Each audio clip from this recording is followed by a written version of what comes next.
اسلام کے اندر نماز کا بڑا اہم مقام و مرتبہ ہے، حتیٰ کہ اسے افضل العبادات قرار دیا ہے۔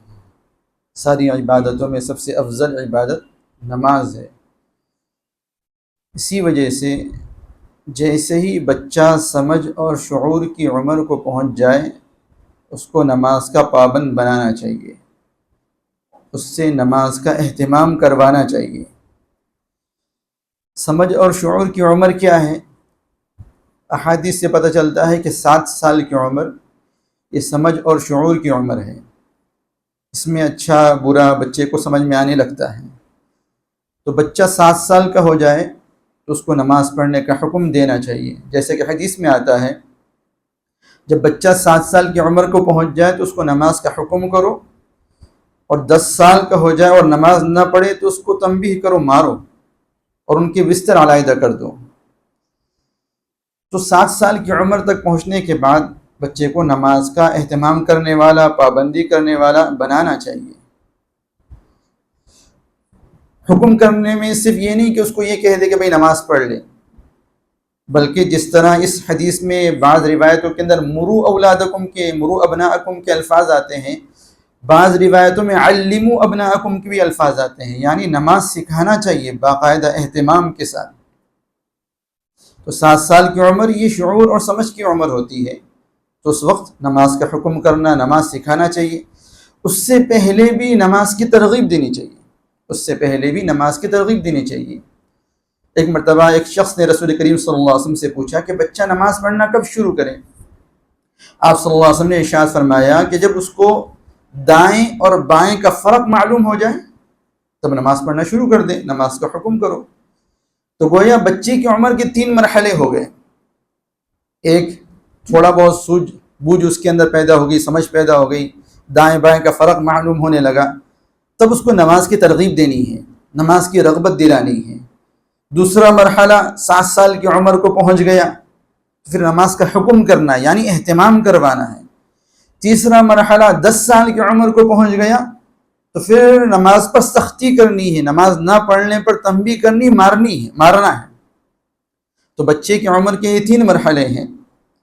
7 سال سے کم ہے تو نماز کی ترغیب دینا ہے، یعنی دائیں بائیں کا فرق معلوم ہو گیا تو اس کو نماز کی ترغیب دینی ہے۔ 7 سال کی عمر کو پہنچ جائے تو نماز کا حکم کرنا ہے، اہتمام کروانا ہے، پابندی کروانی ہے۔ اور 10 سال کی عمر کو پہنچ جائے تو پھر نماز نہ پڑھنے پر تنبیہ کرنی ہے۔ نماز کا اہتمام کروانے کے اندر نماز سکھانا بھی داخل ہے، نماز باقاعدہ اہتمام کے ساتھ سکھائی جائے۔ نماز کیسے پڑھنی ہے، کس انداز میں قیام کرنا ہے، کیسے رکوع کرنا ہے، سجدہ کیسے کرنا ہے، یہ ساری چیزیں بچوں کو اہتمام سے سکھائی جائیں، اور ان چیزوں پر بچے عمل کرتے یا نہیں کرتے اس کی نگرانی بھی کی جائے۔ جیسا کہ ابن مسعود رضی اللہ عنہ نے اس کا حکم دیا کہ بچوں کی نماز کی نگرانی کرو، حتیٰ کہ ابن عباس رضی اللہ عنہما سے تو یہاں تک مروی ہے کہ اگر بچہ بغیر نماز پڑھے سو جائے تو اس کو اٹھا کر نماز پڑھو، چاہے وہ 1 رکعت ہی پڑھ لے۔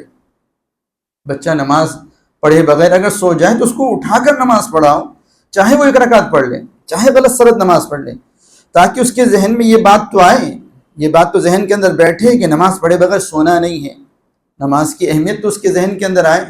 اس لیے اگر بچہ نماز پڑھے بغیر سو جائے تو اس کو اٹھا کر نماز پڑھانا ہے۔